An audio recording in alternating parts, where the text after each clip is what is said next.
જાતિ આધારિત વસ્તી ગણતરી 2026-27માં ઓબીસી જાતિનો વિકલ્પ ઉમેરવા બાબતે દાહોદ કલેક્ટરને આવેદન આપવામાં આવ્યું. વર્ષ 2026-27 જાતિ આધારિત વસ્તી ગણતરી અંતર્ગત એસસી અને એસટી જાતિની સાથે સાથે ઓબીસી જાતિની પણ વસ્તી ગણતરી અંતર્ગત ગણતરી કરવામાં આવે તે માટે યોગ્ય વિકલ્પ આપવા માટે આજરોજ દાહોદ જિલ્લા ઓબીસી સમાજના આગેવાનો દ્વારા દાહોદ જિલ્લા કલેક્ટર શ્રી સુરભી ગૌતમને આવેદનપત્ર આપી યોગ્ય રજૂઆત કરવામાં આવી અને આવનારા સમયમાં એસસી ને એસટીની અલગ વસ્તી ગણતરી કરવામાં આવનાર છે તો ઓબીસી જાતિની ગણતરી અન્યમાં ન કરતા અલગ વિકલ્પ આપી ઓબીસી જાતિની પણ ગણતરી કરવામાં આવે.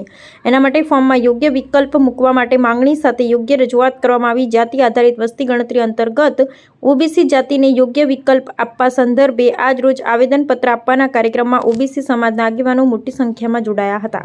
રોજ દાહોદ જિલ્લા કલેક્ટર કચેરી ખાતે ઓબીસી સમાજ અંતર્ગત જ્યારે હાલ 2026-27ની અંદર વસ્તી ગણતરી કાર્ય ચાલી રહી છે ત્યારે 34 જેટલા કોલમો છે અને 34 જેટલા કોલમોની અંદર 13મા નંબરનું કોલમ એવું છે કે એસસી એસટી અને અન્ય. આ એસસી એસટી અને અન્ય સમાજની સાથે સાથે ઓબીસી સમાજની વસ્તી એટલી બધી છે ગુજરાત રાજ્યની અંદર અને સમગ્ર દેશમાં, ત્યારે અન્યની અંદર સમાવેશ કેમ?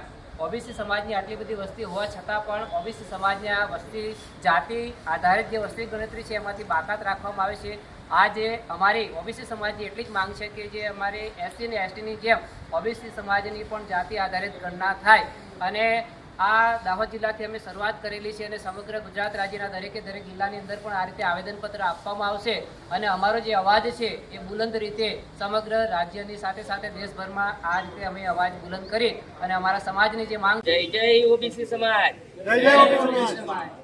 ओबीसी का साथ, ओबीसी का बात नहीं सहेंगे, ओबीसी का साथ, ओबीसी का बात नहीं सहेंगे। आज रोज ये दाहोद जिले में ओबीसी जनगणना के अंतर्गत एक आवेदन कलेक्टर साहब को दिया गया है. इसीलिए दिया गया है कि जो पॉपुलेशन होने वाला है पूरे भारतवर्ष में, उसमें जो कॉलम दिए गए हैं पॉपुलेशन अकाउंट के, इसमें 13 नंबर का जो कॉलम है उसमें एससी और एसटी की जनगणना हो रही है, साथ में ओबीसी की नहीं हो रही है. तो हमारी पूरे ओबीसी समुदाय की मांग है कि पूरे हिंदुस्तान में, नहीं कि गुजरात में, नहीं कि दाहोद में, लेकिन पूरे हिंदुस्तान में जो ओबीसी पॉपुलेशन है बहुत ज़्यादा है तो उसकी भी जनगणना किया जाए.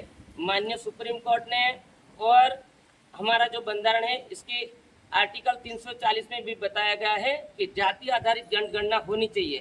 तो क्यों सरकार, हम मांग कर रहे हैं ओबीसी समुदाय पूरे भारतवर्ष में कि हमारी भी जाति गणगणना होनी चाहिए. तो हम पूरे ये दाहोद से शुरुआत करके गुजरात से और पूरे हिंदुस्तान में ओबीसी जनगणना हुई, इसलिए हम आज माननीय कलेक्टर साहब को हम आवेदन देके सरकार को ये बात बताना चाहते हैं. ओबीसी कन्वीनर दाहोद जिला से महेश पटेल. जय हिंद. Thank you.